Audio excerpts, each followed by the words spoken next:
जय गौर श्री राधा रमणो विजयते। आप सभी भक्तों के चरणों में मेरा प्रणाम।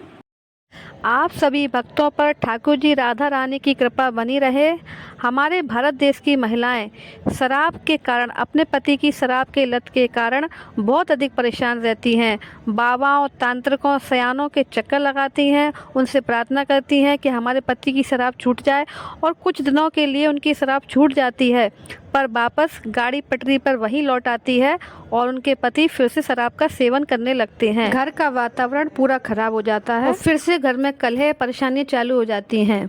महिलाएं बहुत उपाय करती हैं, सब कुछ करती हैं कि मेरे पति शराब छोड़ दें, क्योंकि महिलाओं का भविष्य अपने पति से जुड़ा होता है, बच्चों का भविष्य अपने पिता से जुड़ा होता है। एक शराब की लत के कारण सबका जीवन बर्बाद हो जाता है। और पुरुष वर्ग के लिए भी शराब छोड़ना आसान नहीं होता है, क्योंकि ये लत ही ऐसी है। अगर किसी व्यक्ति को कोई लत लग जाए तो उसे छोड़ना बहुत मुश्किल हो जाता है। तो वीडियो को बिल्कुल भी स्किप ना करें, पूरा देखें, क्योंकि आज मैं आपको वो उपाय बताऊंगी जो आपके लिए बहुत ही ज़रूरी है और आपको करना ही पड़ेगा। अगर आप उस उपाय को नहीं करेंगे तो आप जीवन भर इसी दुख से पीड़ित रहेंगे। पूरी दुनिया में आप घुमाइए, आपके पति की शराब को कोई नहीं छुड़ा सकता। आपके पति की शराब को छुड़ाने के लिए सिर्फ 3 लोग हैं, और वो 3 लोग कौन हैं? वही आपके पति की शराब को छुड़ा सकते हैं, अन्यथा दुनिया में कोई नहीं है जो आपके पति की शराब को छुड़ा दे। देखिए, मैं आप सभी के परेशानी को, आप सभी के दर्द को समझती हूँ, भली भांति समझती हूँ, और मैंने अपने आसपास इन सब चीज़ों का अनुभव किया है कि महिलाएं कितनी पीड़ित होती हैं। तो चलिए मैं आपको बताऊं कि उपाय क्या है। तो देखिए, उपाय ये नहीं है कि आप तकिए के नीचे ये रख दीजिए तो सुबह आपके पति की शराब छूट जाएगी, या रूमाल में ये बांध के रख दीजिए तो आपके पति की शराब छूट जाएगी। ऐसा बिल्कुल नहीं होता है। ये सब आपको गुमराह करने वाली बातें हैं। तो सबसे पहला व्यक्ति कौन है? वो सबसे पहला व्यक्ति है जो आपके पति की शराब को छुड़ा सकता है, वो है गुरु। तो गुरु कौन? गुरु देखिए, आसपास तो तमाम आपको गुरु मिल जाएंगे। वो गुरु नहीं, गुरु वो जो आपको भगवान से जोड़ दे, जो आपको श्री कृष्ण से जोड़ दे, जो आपको राधा रानी से जोड़ दे, जो आपको राम जी से जोड़ दे, जो आपको राधा रमण जी से जोड़ दे, बाके बिहारी जी से जोड़ दे। पता है हमारे जीवन की असली सच्चाई क्या है?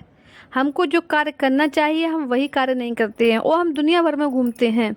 देखिए, अगर आपके पास गुरु होंगे तो गुरु आपको स्वतः ही भगवान से जोड़ देंगे। तो आपके जीवन में पहला व्यक्ति गुरु, दूसरा व्यक्ति भगवान श्री कृष्ण, और तीसरा व्यक्ति आप स्वयं। गुरु मिलेंगे तो आपको सत्संग मिलेगा, और सत्संग में वो शक्ति है जो आपके अंदर की, बाहर की सारी बुराइयों को बाहर निकाल देगा। देखिए, हमारे शास्त्रों में, पुराणों में, सभी में वर्णित है कि बड़े बड़े चोर, डाकू, उचक्के, कुकर्मी सभी को एक पल के सत्संग ने, एक गुरु की एक दृष्टि ने बदल दिया। तो शराब तो आपके पति के लिए बहुत छोटी सी चीज़ है। अब आपके मन में प्रश्न आएगा कि हमारे पति ना तो पूजा पाठ करते हैं, और ना ही हमारे कहने पर किसी गुरु के पास जाएंगे, ना ही मंत्र जाप करेंगे, तो हम उनको कैसे सुधारें? तो उनको आपको कुछ नहीं कराना है, ये सिर्फ आपको करना है। देखिए, हमारे भारत की नारी में वो शक्ति है, हमारे भारत की पतिव्रता नारी में वो सामर्थ्य है कि वो चाहे तो सूर्य को भी उगने से रोक दे। पतिव्रता नारी के तेज से तो देवता भी डरते हैं। तो आप में वो सामर्थ्य है, आपको कहीं जाने की ज़रूरत नहीं है। आप में वो शक्ति खुद ही है, आपके अंदर है। आप अपनी उस शक्ति को पहचानें। पुराणों में वर्णन आता है कि एक पतिव्रता नारी थी, उसका जो पति था उसको कोढ़ था, और कोढ़ के कारण उसका पूरा शरीर गल रहा था, लेकिन उसकी पत्नी उसकी बहुत सेवा करती थी। एक दिन उसकी पत्नी ने उसको घर के बाहर बैठाया। अब हुआ क्या कि घर के बाहर से एक सुंदर स्त्री निकली। उसके पति को वो बहुत अच्छी लगी, उसके मन को भा गई। अब उसका पति यही कहने लगा कि मुझे ये स्त्री से मिलना है, इससे मुझे मिला दो। जब उसकी पत्नी ने यह बात सुनी तो एक, देखो, हर स्त्री को जो दुख होता है उसको भी दुख हुआ, लेकिन वो पतिव्रता नारी थी, तो उसने तय किया कि नहीं, मैं आपको इससे मिलाने के लिए ले जाऊंगी। अब उसने क्या किया, अपने पति को अपने कंधे पर बिठा लिया। वो सुंदर स्त्री जिस रास्ते से गई थी उसी रास्ते पर वो अपने पति को कंधे पे बिठालकर लेके चल दी। रास्ते में जाते हुए अंधेरा हो गया था और वो जंगल के रास्ते चली गई। जंगल में एक महान संत तप कर रहे थे। और वो तप कैसे कर रहे थे कि वो पेड़ पर उल्टा लटके हुए थे और इधर से वो स्त्री अपने पति को लेकर जैसे ही अंधेरे में निकली तो उसके पति का सिर उन महात्मा से टकरा गया और उन महात्मा की तपस्या भंग हो गई।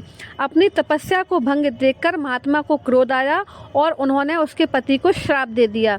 उन्होंने कहा कि सूर्य उदय होते ही तेरे पति की मृत्यु हो जाएगी। पर वो स्त्री पतिव्रता स्त्री थी, उसको जैसे ही पता चला कि सुबह होते ही मेरे पति की मृत्यु हो जाएगी तो उसने कहा यदि सूर्य उदय होते ही मेरे पति की मृत्यु हो जाएगी तो मैं सूर्य को उदय ही नहीं होने दूंगी।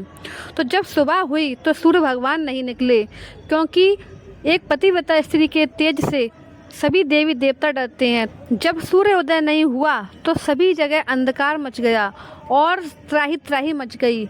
तब अनुसुईया मैया से सभी देवी देवता अनुसुईया मैया के पास गए। उन्होंने उनसे कहा कि आप इनको समझाइए कि सूर्य भगवान को उदय होने दें। तो अनुसुईया मैया ने कहा देवी तुम्हारा तप श्रेष्ठ है, आप सूर्य भगवान को उदय होने दीजिए, क्योंकि सूर्य भगवान यदि उदय नहीं होंगे तो समस्त प्राणियों का जीवन संकट में आ जाएगा।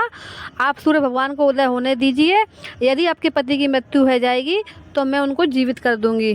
तो इस प्रकार सूर्य भगवान उदय हुए और उसके पति की मृत्यु हुई और अनुसुईया मैया के तेज से उसके पति को पुनः जीवन मिल गया। तो मैं आपको बताना चाह रही थी कि आप में खुद वो तेज है, आप में खुद वो शक्ति है, अपनी शक्ति को आप पहचानिए। आप कहीं मत भटकिए, इधर उधर बाबाओं के चक्कर में मत पड़िए। कोई कुछ नहीं करेगा जब तक आप नहीं चाहेंगी।